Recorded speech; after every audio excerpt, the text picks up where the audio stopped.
Yes, people, it's TWG, the Gym Gooner, and we are back for the start of the Premier League. I'm very happy to be joined by Mr. Jay Harris. Jay, how are you, man? And tell us a bit about yourself. I'm doing really good, thanks. Thank you for having me on. So, very fortunately, I'm the Brentford reporter for The Athletic. I've only been at the company for a couple of weeks, but it's already been an incredible experience. I don't know how much, your viewers are familiar with The Athletic, but they basically give me license to kind of investigate things quite in depth. Not just what I want, obviously, what the Brentford fan base want as well. So I got a chance to go down to the stadium last week, get an exclusive tour. So Wow. it's been absolutely amazing so far. Wicked sounds amazing, man.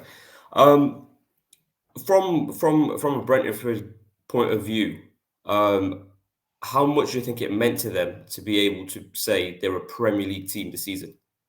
It's absolutely huge. 12 years ago, they were in League Two. Um, Over the years, this club's had, I'm sure you might have heard of it, but this playoff curse, this idea that every time they got into the playoffs or they got into Yeah. the final, it wouldn't work. So there were some within the fan base that were just resigned. They were going to never make it to the top. But I think in 2012, lifelong supporter Matthew Benham, he took over the club and he's just absolutely revolutionised the way the club thinks. They've got a fantastic recruitment model. So over the years, you've seen the likes of Ollie Watkins, Said Ben Rama come through the door. They got close the year before when obviously they lost to Fulham.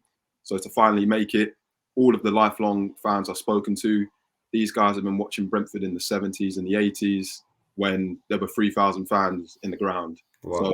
to have Premier League football to them, they're just beyond excited. They've said to me so many times, this is just an adventure. We can't wait to play Liverpool, Man City, hopefully beat a couple of the big teams. For the whole club, they're just absolutely thrilled to be here. They're not taking it for granted whatsoever. No, by the sounds of it, absolutely not. I mean, what is the importance of having an owner who understands the club? I just think I've been fortunate to meet Matthew once or twice. And I think every time I've spoken to him, what's come across very clearly is that Brentford are such a community-based club.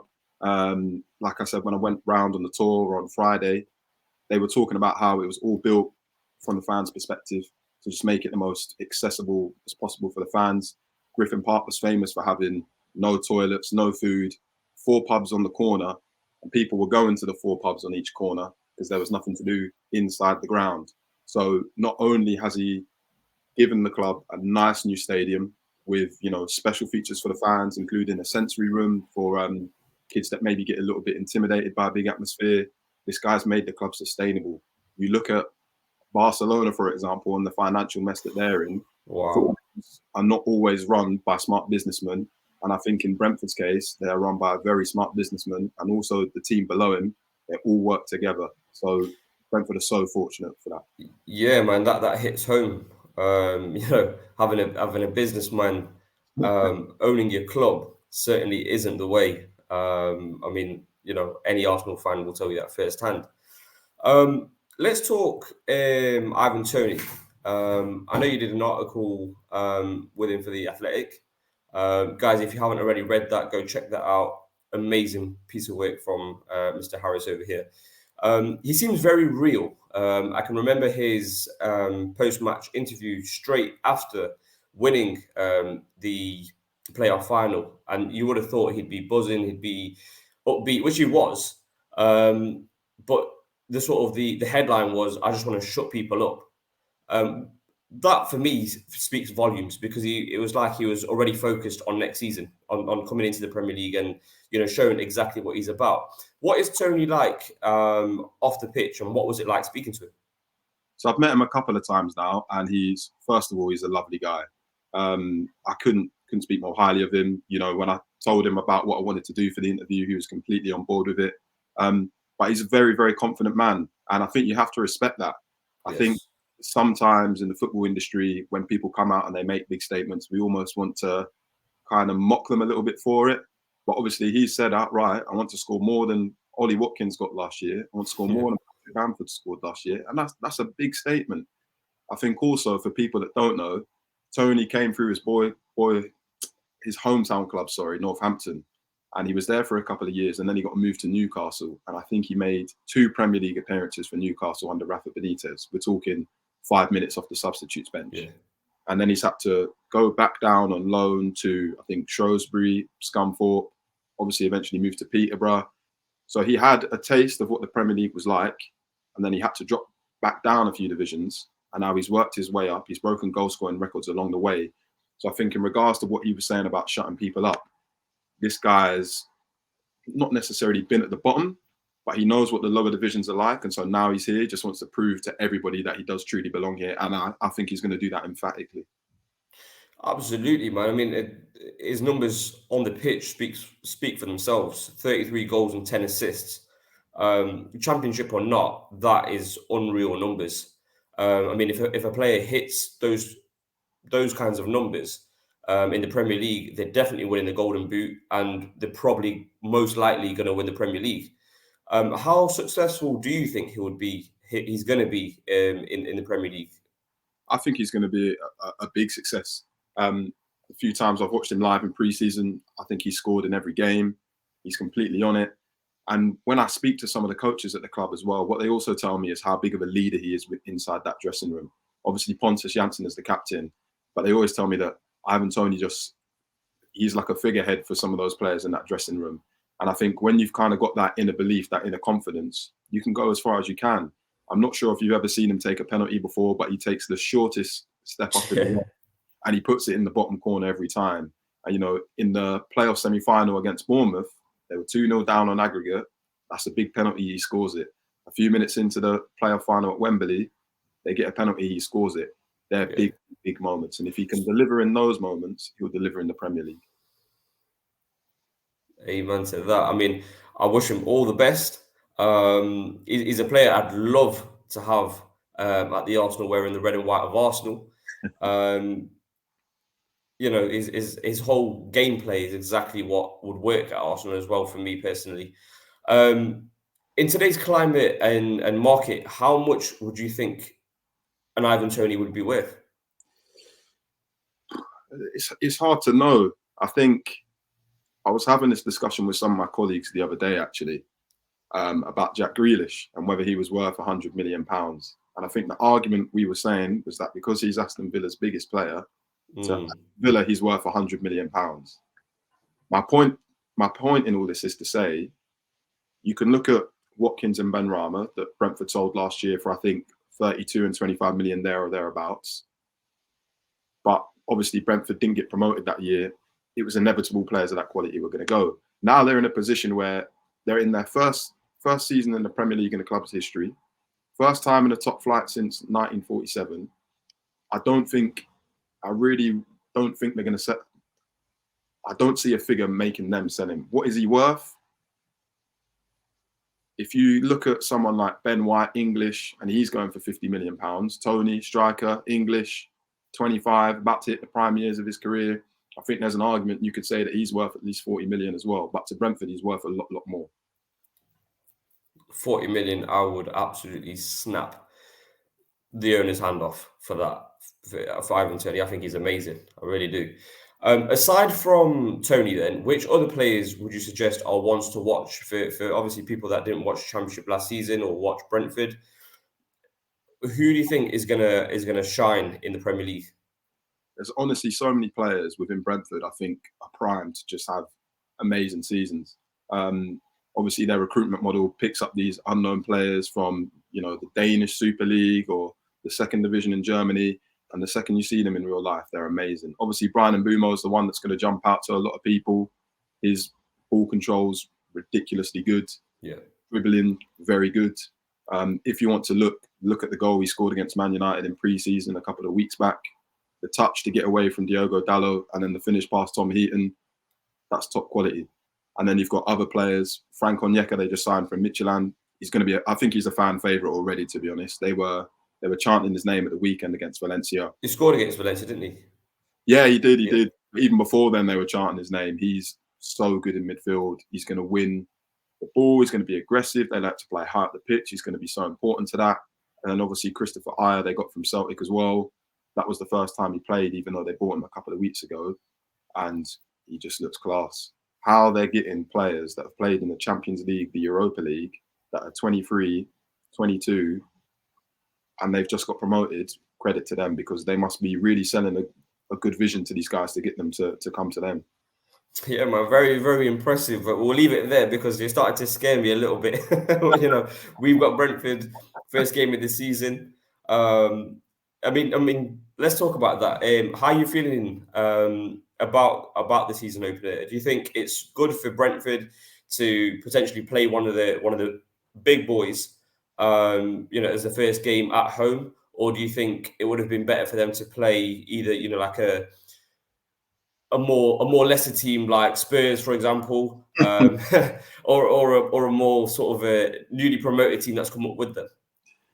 I think all the fans I've spoken to have said they would not change this game for the world. Like I said, this club have not been in the Premier League in their entire history. They've not been in the top flight in 74 years. So they wanted a firework first match, and they got it.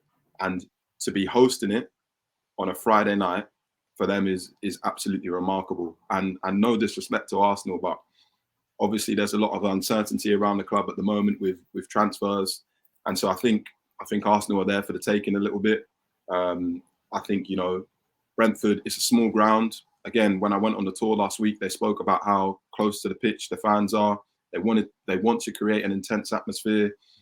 And I think, if in that opening 45 minutes things aren't going in Arsenal's way, and the Brentford fans, they're loving the moment, this is going to be the first time Brentford's had a full crowd at their new stadium, and it's been open for 11 months. It's going to be a huge moment, regardless of whether it's the first game of the Premier League or not. That's going to be emotional. So whether Arsenal and Mikel Arteta can manage that is going to be critical to how the game plays out. So for you, how do Brentford win the match? How do Brentford win the match? I think right back, I'm not really too sure what's going on with Arsenal at the moment. You see a lot of links with Hector Bellerin going to Inter Milan. Cedric, is he the kind of the quality, the level of player that Arsenal need to get back into the top 6, top 4? I'm not too sure. I don't think Gabriel's back from the Olympics, or is he injured? I'm not really too sure how you're going to line up defensively. And I think over the last few years, that has been the thing that's plagued Arsenal the most, that just uncertainty in defence. And if you've got some of your best defenders out or linked with moves away, then I definitely think, Toney and Mbeumo can get in that defence easily. Yeah, it's a very weird, strange, and quite disappointing time at the moment at Arsenal. I mean, obviously, from what we heard from the end of last season, even whilst the Euros was on, it was sort of the excuse of, we're just waiting for the Euros to finish, and the deadwood will be gone, and we'll have this player and that player. We've been linked to absolutely so many players. Probably, like usual, Arsenal probably been the most linked team, the team to do the most inquiries and monitor, as many players as anybody else. But still, I mean, with the signings that we have made, what I will say is that I'm happy with how they've come into the team. So Tavares looks like a decent left back backup. Lokonga looks absolutely amazing. I do have to say that, looking at him obviously in pre-season, even in the game against Spurs, he stood out. He didn't sort of shy away. Yeah, it's pre-season, but he still made himself accountable to say, yeah, I'm on the pitch. And then obviously Ben White, obviously, like you said, a lot of people are gonna mock or try and call out the price tag of 50 mil. But from what I've seen so far, and looking at the market, like I asked you earlier, 50 mil is an absolute bargain for him so far. I mean, obviously, there are going to be points within the season where he's going to have ups and downs, like every player does. But from what I've seen so far, that's the only thing I can comment on, and I'm very happy with Ben White. From Brentford's point of view, what do you think would or scares them about Arsenal? What's Arsenal's biggest threat at the moment? I think when Brentford played Man United a couple of weeks ago, I wrote about it in an article. Brentford like controlling the ball, and when they're out of possession, they like pressing very, very high up the pitch. And against teams with really good quality, that's not always going to work. Let's be honest. So what I noticed against Man United, especially in the first 30 minutes or so, was that Mason Greenwood and Jesse Lingard were quite easily able to get in behind. Brentford were playing with a midfield three that day. So when two of them were pushing really high up, one was getting exposed. Matic would play the ball through Lingard, and Green would pick it up. So I think it will be interesting to see Emil Smith Rowe, how he plays on Friday. He obviously had a great final 6 months to last season. And I think if he can kind of get in those positions behind Brentford's midfield 3 or midfield 2, then he could cause a lot of danger if he's given the ball to, Aubameyang out on the wings. Or I'm not too sure if Saka will play because of his involvement at the Euros, obviously. But if Saka's playing Saka or Willian, then I think a lot of damage could be caused. But also, it looks like Brentford are going to line up with 3 centre-backs and 2 wing-backs. So naturally, they're going to be quite compact. So it will be very interesting to see. Okay, and so what is your prediction for that game? I do think Brentford are going to win. I do think Brentford are going to. I do.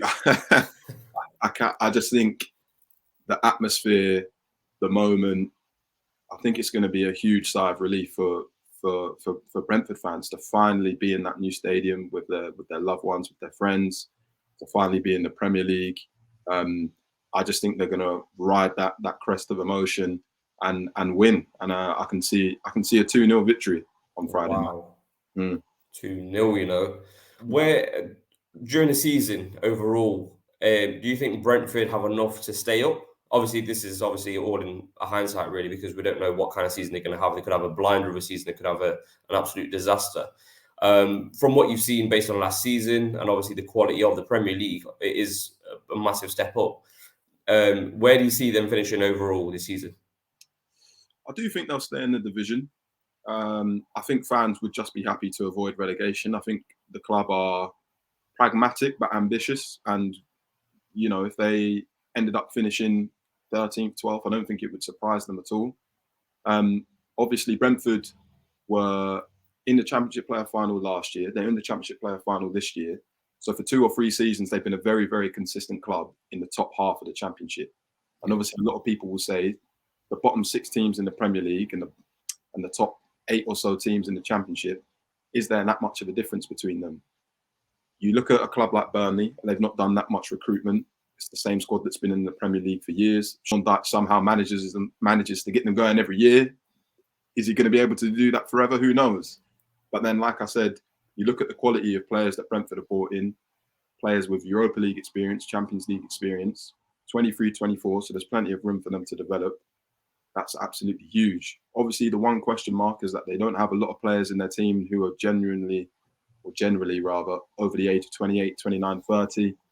So is experience going to be a factor? But I think just the excitement and the optimism within the club, within the players, within the coaching staff, they're not worried. Do you know what I mean? They're pragmatic. They know if results go wrong, it's not necessarily that people expect it, but they won't have the same pressure on their shoulders as Watford, for example. Yeah. No disrespect to Watford fans watching, but if things don't go their way in the first 2 or 3 months, it's likely their manager's going to be out the door because that's how they've operated. Whereas Brentford know, even if things do get a bit sticky, everyone at the club from the top to the bottom believes in the long-term process and they won't panic. Just touching on the manager then, how good a manager is Thomas Frank? And stylistically, who would you sort of compare or say similar to already in the Premier League? I think Thomas Frank's a great manager. I think what's impressed me the most about him is just his complete focus on being flexible. I think it's so critical at this level that you have players and systems that you can interchange between. So in pre-season they played with four at the back in a 4-3-3, and they've also played 3-5-2 or 3-4-3. And I think that's kind of testament to how he's coached the players, that they look good regardless of what formation they're in.